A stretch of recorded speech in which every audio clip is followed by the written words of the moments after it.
DNA Video Productions is a full-service video producer with a fleet of drones, 4K, and HD cameras, as well as a crew of video operators. We handle commercial and residential real estate videos, as well as events for promotional purposes. We create book trailers, both live-action and running stills, music videos, and website videos. We also film series shorts for online distribution and are currently involved in filming a political parody. We specialize in low-cost movie making. Call DNA Video Productions at 941-748-6865 or visit our website at www.dnavideoproductions.com. That's www.dnavideoproductions.com. Thank you. Our sponsor this month is Published, an affiliate of Village Voices. Published offers all author services from writing tips, critiques, manuscript evaluations, and editing, as well as tips to help you become published. If you prefer to self-publish, purchase the step-by-step book on publishing through Amazon, or purchase services a la carte, from formatting to creating custom covers, or even tips to gather endorsements. The staff is headed by 2 professional writers. After your books are published, either trade paper, electronically, or both, purchase marketing tips, web services, book trailers, or turn your book into an audiobook. Published provides all your writing, publishing, and marketing needs. So give them a call at 941-748-6865. Contact them online at dgould497@aol.com, or go to the website at www.publishedavillagevoices.webs.com.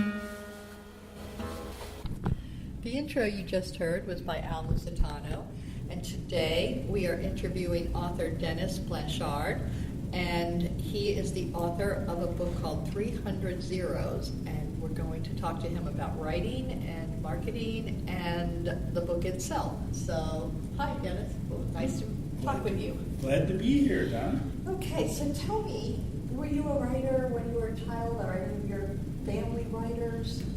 I was a reader when I was a child. I would go to the library, summer vacation, stack up 6, 7, as many books as they would allow me to have, take them home, get out and sit by the creek and read. Loved reading. I didn't really get into writing until I was an adult and I was into traveling. I loved traveling by motorcycle. I was in the military, I traveled a lot. And I started writing magazine articles. That was where You were in the military when you started writing magazine articles? After it. After, okay. It was the traveling. And then I started the magazine articles because I wanted to tell people about places I'd gone to that were off the beaten path. For example, I took a motorcycle trip from New Hampshire. I rode up to the Arctic Circle, up to an Eskimo village. On a motorcycle? Yeah. They have roads that far? They're dirt roads, but they go up to these little Eskimo villages. And how old were you? At that time, I must have been about 40. I'd have to look. Wow, that's quite the trip. What did you do for a living during this time period? I am an electrical engineer. Have been into electronics since I was about 12 years old. So that was supporting you, and Yeah. then you were doing the travel and writing about the travel. Right, that was supporting my habit, yeah. Okay. So selling the articles helped support the travel expenses. Sure, some magazines pay, $300-400 for an article with a couple of pictures and several pages of cover. I did all right by that. It paid for my habit. Now times have changed. Do online magazines pay that kind of money at all for articles? Because are you still writing articles? I haven't written anything recently, but yes, they still do pay. I also write technical articles. I'm an electrical engineer, and I'm into amateur radio, ham radio. My call letter is K1YPP, which is also my Twitter handle. And I end up writing articles for magazines such as CQ Magazine, QST Magazine, and so on. And they're very generous. Okay, great. So people who have technical background could also consider writing for these types of magazines because they look for people to write too. Sure, and there's tons of those magazines out there, lots of hobbyists. Lots of hobbyists, electrical. Mm-hmm. Yeah. But you have another hobby which when did that start? The hiking. The hiking. The hiking and bicycling. I'm also an avid bicyclist. I started hiking, I think, as soon as I could walk at a very young age. Exploring the woods? I grew up in Connecticut. We had all these blue trails that went all over the state. And I would What do you mean by blue trails? They marked the trails with these blazes, they call them. They're little rectangles that you don't have to put the name of the trail up or a sign or anything. As long as you see this little mark on a tree or a rock, you know you're on the trail.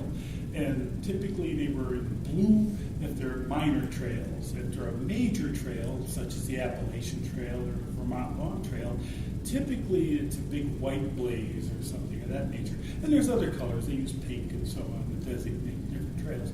But Connecticut was loaded with blue trails, and I'd roam all over the state with the dog and just go out there, usually alone. Once in a while my brother would go with me. He was 3 years younger. Overnight or just day trips? Quite often I would go overnight, mostly day trips, obviously, with school and all that. But in the summertime, I don't think my parents knew where I was half the time. They trusted you not to get into trouble out there? Maybe they hoped I would not come back. So. I doubt that. Yeah. So, and then you went to college. Where did you go to college? Well, actually, I went into the military first when I was almost 19. I worked at General Electric for a while as a stock handler. Went off into the military, spent most of my duty in Europe, in the Air Force. Doing trails there? A little bit. I was really busy in the military, didn't have a lot of spare time, but occasionally I'd go off and do a walk in Germany or somewhere. And my younger brother, he went off into the Marine Corps in 1968, and we promised each other through letters, which I still have somewhere, but we promised each other that when we get out of the military, we'd go off and hike the Appalachian Trail together, and that didn't happen. He was killed in Vietnam in August of 68. So we didn't do that. And that was the inspiration for me to go off and hike the Appalachian Trail. I took his Purple Heart medal, I put it in my belly bag. And I was determined to do the 2,200 miles of the Appalachian Trail. I got as far as Virginia. From where? From Connecticut? From Georgia. So you started at the bottom. Right, in Springer Mountain, Georgia.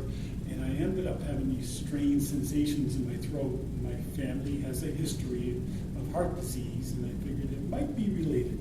So I figured I'd take a week off, go back to Sarasota, Florida, see my wife, Jane, and get it figured out, whatever was wrong. And I'd go back and get on the trail again. You could take a week off and easily finish.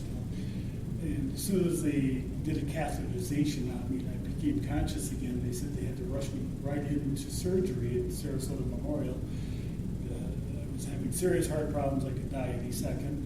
And they did a 6-artery heart bypass, which I didn't even know there were 6. I thought it was 4. I thought it was 3 or 4. Yeah, me too. Turns out there are 6 pairs, as it turns out. And after the surgery, I had a 300-day period of recovery. And then I got back on the trail with that Purple Heart. Did you start in Virginia? And I started where I got off, yes, in Parisburg, Virginia. And I finished the whole thing. So it took me 180 days exactly.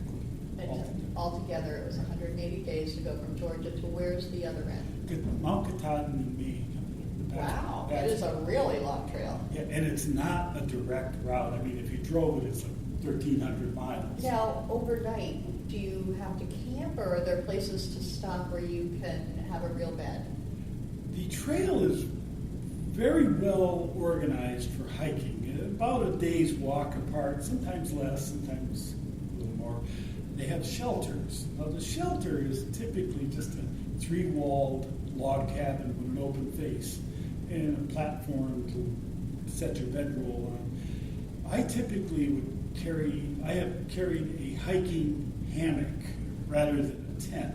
It's a hammock you hang between 2 trees. It's got a cover over to keep the rain out and everything. And I preferred that because in the shelters, more than likely you'd run into mice. And I'm talking serious mice. And sometimes Because they were used to attacking for food. yeah, people eat in the shelters and they have this food around. And typically they would chew holes in your backpack and Oh, everything. gosh. Right? Now, for example, in Georgia, there was a woman. She had her sleeping bag laid out. She slept for the night. She woke up in the morning. She had a hole down where her feet were, where a mouse had chewed into the bag. And she opened up her sleeping bag, and here is the mouse with a litter of 6 young ones that Oh had my God. during the night. And hikers end up getting trail names. None of us go by our real names. For example, I was K1, short for my ham radio call letter. There was a fellow who loved cereal. He was serial killer. So on. She ended up with a trail name of midwife. Because she was the place where they had the babies. Yes. So, but the trail typically has these shelters, and usually everybody congregates around them. And about every 5 to 10 days, the trail ends up going near or through, sometimes, a town. And you get into town, and you resupply, and you take what might be known as 0 day, because you're walking 0 miles. You take a day off. Now, even if you walked like in town a mile, that wouldn't count because it's not on a trail, it's not hiking? Actually, it would count. For example, the trail goes through Hot Springs, North Carolina. It goes through Damascus, Virginia, and so on. And it goes right through Main Street. And if you didn't stop, sure, you didn't take a 0 day. That mile counts there, too. Now, we're going to go back to, Nick, you finished the trail, but in the middle was your 300 days off. So that was what you titled your book? 300 0 days, because I was hiking 0 miles for those 300 days while you were recuperating. Right. So you had a 6-artery bypass. Was this because you ate poorly, or was it something else that caused all this heart problems? Because here you are hiking, you've got to be in good shape. I've actually been a very avid enthusiast of hiking and biking and swimming and so on all my life. And it ended up that it was a genetic problem. Which is why your family has had heart problems. Sure, it was my father's history. fault. And so I ended up having the surgery. The good news is the doctors told me more than likely I put that surgery off by 20 years because of the healthy lifestyle, the exercise, eating right, and so on. Although on the trail you never eat right because it's difficult to get fresh vegetables and so on. Right. Yeah. But it was a genetic problem. It had nothing to do with it. And it wasn't, you weren't overweight because you were exercising and eating and you were in good shape, and yet you still had this horrible heart thing happen because of genetics. That put lots of plaque in your arteries, right? Yeah. And now what is your forecast? What do they forecast now? Do you have to take medication to stop the plaque buildup? Is that what the difference is? Typically, after heart surgery, bypass surgery, you end up on a regimen of various medications. And they try to keep your blood pressure under control. Was your blood pressure out of control when this all happened? I've always had high blood pressure, and I was always medicated for it, actually. So it was inevitable that it was going to happen. It was your history. Right. You were stuck with it. Yeah. But you are able to now keep your numbers down and the plaque from building because of medication? Right. It's been 8 years since the surgery. And your numbers are still good? Still hanging in there. Okay, very cool. All right, now you had this wonderful experience, and you've written travel articles in the past. What brought you to writing the book? I love to read, and I encourage anyone who thinks they're going to be an author, they really need to also be a reader. we were talking about that earlier. And I loved reading stuff by Bill Bryson. He wrote A Walk in the Woods. It's currently a movie that's out there in the theaters. I loved reading all of the hiking authors. Bill Walker, his trail name is Skywalker because he's 7 feet tall, and his last name's Walker. Well, guess that was like he was ordained to be a walker. Yes, a wonderful guy. And a number of other authors that wrote a lot of hiking books, and I read biking, traveling books as well, bike touring books. I just love that whole genre of traveling by human power, be it hiking, biking, and so on. And when I came home, actually before I came home, the hikers on the trail itself started encouraging me to write a book. I hadn't really considered it, even though I'd been writing magazine articles for years. And what happened with the impetus, the thing that really turned me into a writer was I was asked to give a talk while I was hiking the trail up in the White Mountains. There's the Gale Head Hut up there. It's run by the Appalachian Mountain Club, AMC. And they have paying guests to come up to this shelter. It's a fully enclosed building with windows and kitchens and all that stuff. And they had about 40 or 50 Canadians coming in. It was a group that comes every year, I guess. And the speaker that was supposed to speak that night didn't show. So on a moment's notice, can you talk about hiking the Appalachian Trail? And I'm a Toastmaster. I belong to a local Toastmasters club here in Sarasota. And I love public speaking. So sure, I can do that. So, because they have a work for stay program. If you work for them doing something, you get to stay for the night. So I quickly put together a speech about hiking the Appalachian Trail. And then it occurred to me just before they started arriving, they're all from Quebec. I wonder if they speak English. Kind of frightened me. So when the first one started arriving, I asked a couple if the rest of the group spoke English. And they said, oh yeah, everybody does. And they volunteered to translate it. It's a very bilingual country. Yeah, well, yeah. But it turned out really well. And after I gave the presentation, just almost without exception, every one of those people came up to me and said, you've got to write a book. And that was what convinced me at that point. Okay, I'll do this. So I had been keeping really, really good notes of journal as I hiked along. And taking pictures. And lots of pictures. So it ended up being what became the book 300 Zeros. But for finishing the trail with the Purple Heart, and so your brother went with you. Yeah, and the book is dedicated to my brother. So. That's very, very great. Now, tell me a little bit about your marketing of this book, because it's a lot of people write books, but they don't sell their books. They're lucky if they sell 50 copies of their book, and it's so sad. But you had no problems getting your book out there and sold and sold and sold and sold, and your numbers are really, really good. So you were doing something right. I love how you said no problems. Oh, there were hurdles to go over, but the point is, first of all, I wrote the book that I wanted to read. And as an author, you really need to do that. You need to write that book that you think you would love to read. It's not going to sell if you don't take that approach. Now, once I had the book in place, I went through something called CreateSpace, createspace.com. And you can publish your book there literally for free. There's very little effort involved. In print and digitally. Right. And it costs you not a penny, just time and effort. That's correct. And you get a royalty. They do all the marketing side of, well, not marketing so much, but the sales side of things. They do the printing, they take the orders, they do the credit card. They ship it.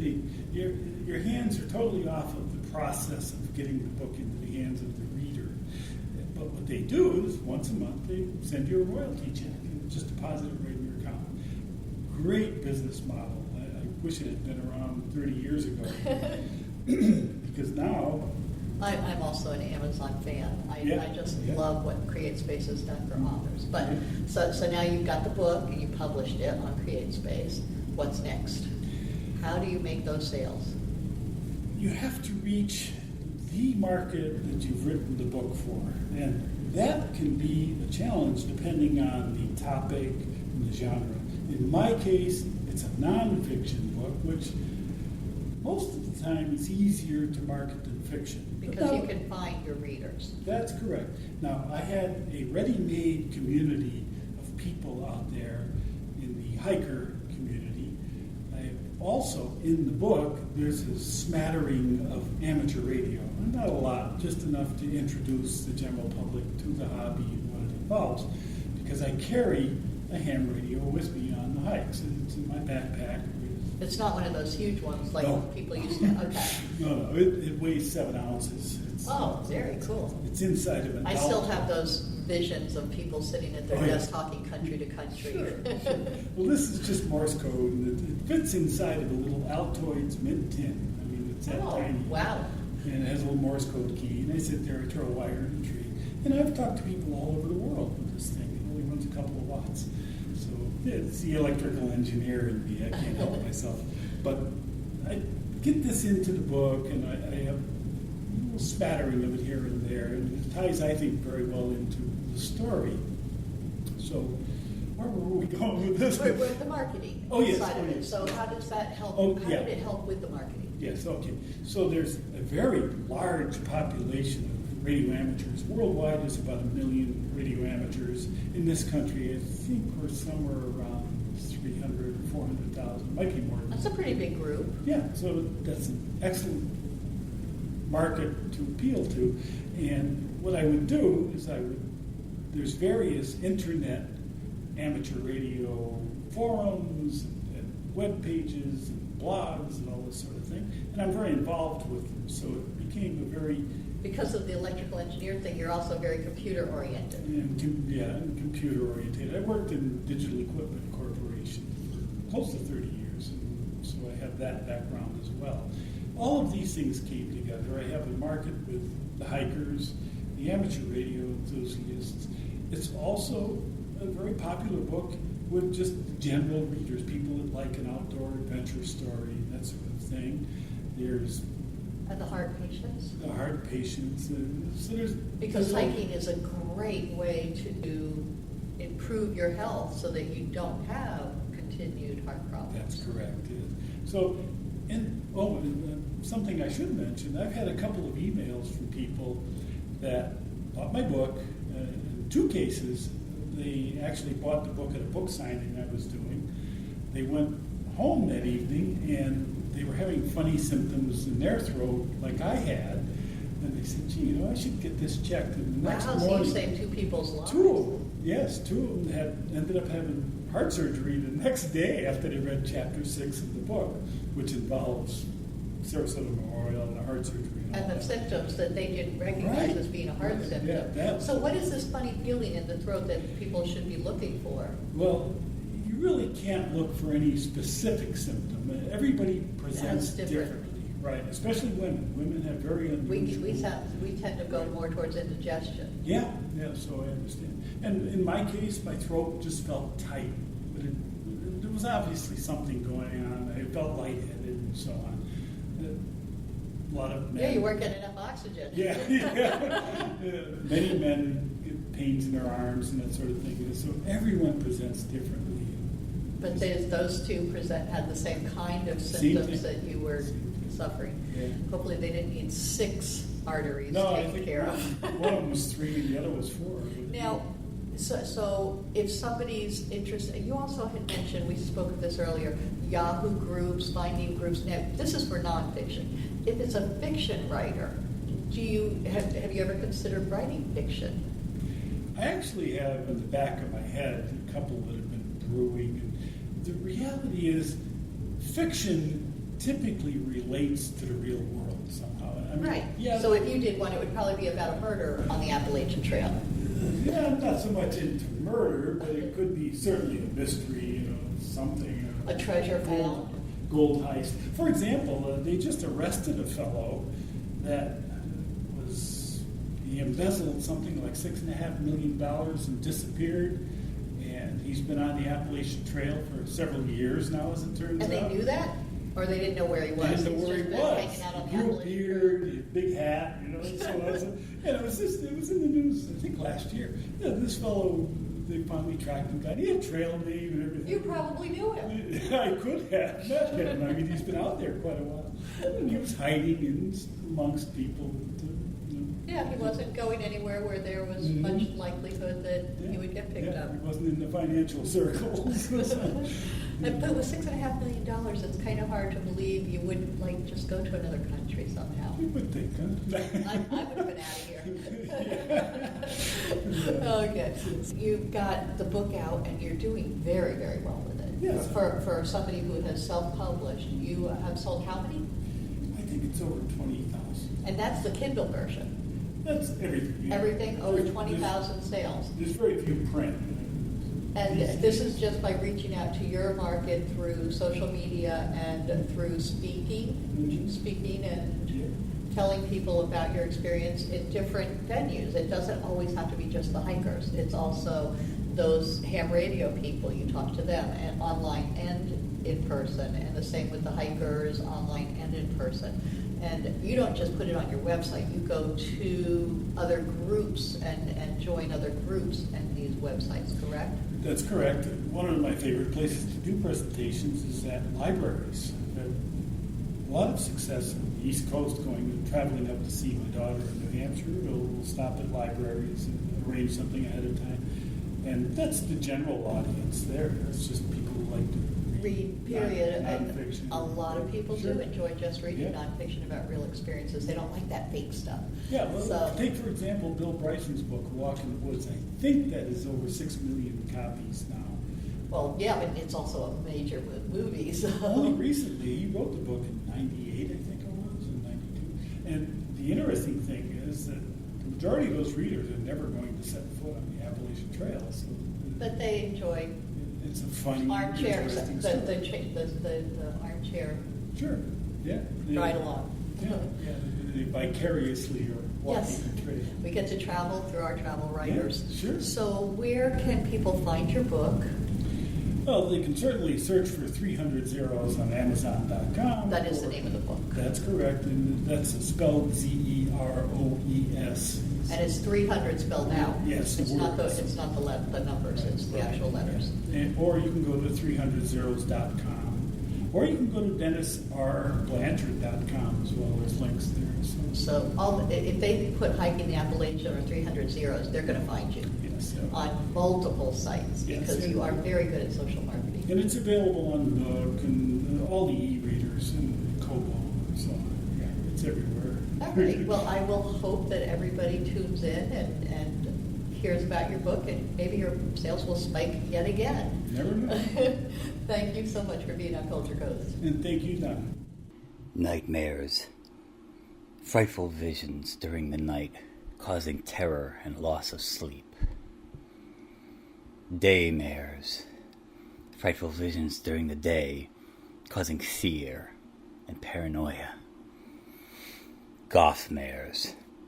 Gothic visions that can happen anytime, causing horror and disgust. But sometimes they offer answers. Read Gothmares if you dare.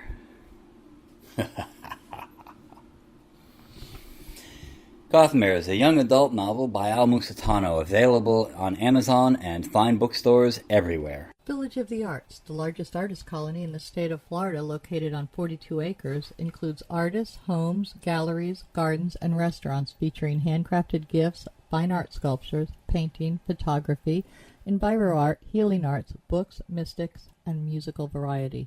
A few of the galleries are unique in their offerings. Village Voices specializes in books and art created exclusively by Florida residents.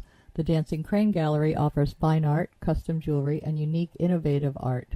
The Village Mystic offers all things metaphysical: meditation, massage, mediums, aromatherapy, psychics, shamans, Reiki healing, and the gem mine, where you can mine for your own personal treasure. Yoga Arts offers classes or one-on-one coaching. Musicians and bands can be found throughout the area. Many of the artists and musicians offer classes. Restaurants and bakeries provide respite for the weary and magic for the foodies.